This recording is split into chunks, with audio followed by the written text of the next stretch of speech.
I'm Ankit Bansal, and welcome back to the channel. We built 10 AI agents for e-commerce, but they all ran on mock data. So in this video, I'll take agent number 1, the support agent, and connect it to a real Shopify store, live orders, products, and inventory. And we'll do it by swapping just one file. Here's the trick. The agent and its tools, get order status, get product info, don't change at all. We only swap the data layer.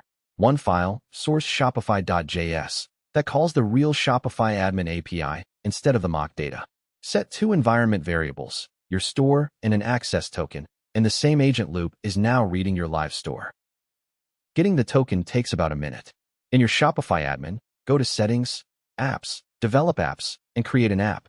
Give it 2 read scopes, read orders and read products. Install it, and reveal the access token. Drop the store domain and that token into a .env file, and you're connected.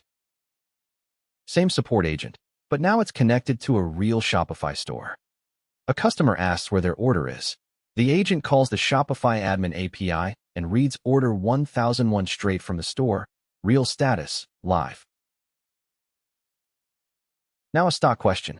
It pulls the real product, the real price in rupees, and whether it's in stock right now from live inventory. In a product with options, it lists the real variants and colors straight from Shopify. And that's it. The exact same agent, now answering from a real Shopify store. We changed one file and 2 environment variables. The agent, the prompt, the tools all stayed the same.